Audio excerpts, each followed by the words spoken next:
Mister në Male Çeke, ku shifsheu 598 monedat prej ari dhe bizhuterit në pyll, 10 byzylykari, 16 kuti purosh, një kompakt pluhuri, një krëhër dhe plot 598 moneda ari. Të gjitha këto sende përbëjnë një thesar të çmuar dhe disi misterioz. I zbuluar rastësisht nga 2 alpinistë në verilindje të Republikës Çeke, alpinistët të cilët dëshirojnë të mbeten anonim, po ndiqnin një shteg të shkurtër përmes një pylli në malet Kërkons, një zonë e njohur për ecje malore, kur vunë re një kuti alumini që dilte pjesërisht nga një mur guri.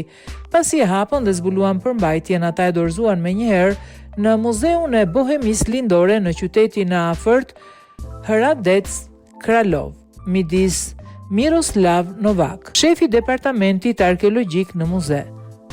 Gjetësit erdhën te numizmati, eksperti monedhave i muzeut, pa një takim para prak. Vetëm pas kësaj arkeologët nisën të merren me vendin e zbulimit, tha Novak për CNN-in në një email. Kush mund ta ketë fshehur këtë thesar dhe pse? Mbetet ende temë debatesh, por një gjë është e qartë, depozita nuk mund të jetë më e vjetër se rreth një shekull, pasi një prej monedhave daton në vitin 1921. Për pjesën tjetër, për momentin ekzistojnë vetëm hipoteza. Sipas ekspertit të monedhave të muzeut, vlera vetëm e arit në monedhat që peshojnë 3.7 kg, 8 presje 16 pound është rreth 8 milion korona çeke, ose afërsisht $360.000 amerikan. 2 nga kutitë e purove janë ende të mbyllura dhe nuk janë hapur. Tashethemet lokale dhe mungesa e monedhave vendase. Zbulimi ka ngjallur një interes të madh në komunitetin përreth.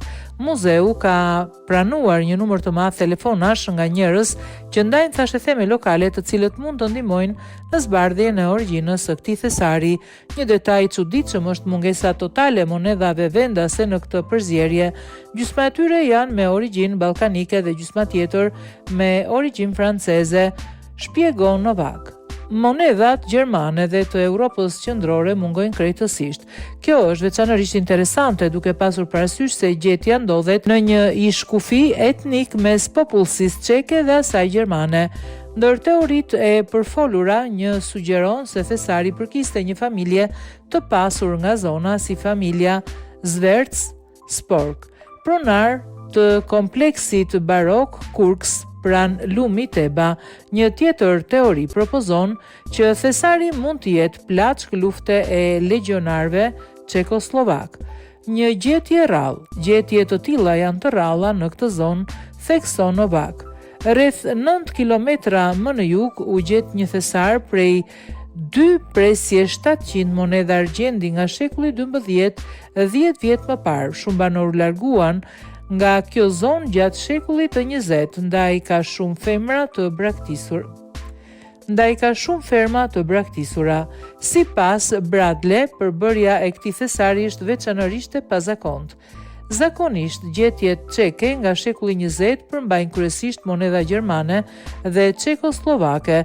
Këtu nuk ka asnjë të tillë. Monedhat duken se kanë ardhur nga Ballkani, disa prej tyre kanë kundër vula nga ish Jugoslavia të përdorura gjatë viteve 1920-1930. Ai shton se nevojiten analiza të mëtejshme për të përcaktuar përbërjen metalike të sendeve dhe për të vënë një vlerësim të saktë të përgjithshëm.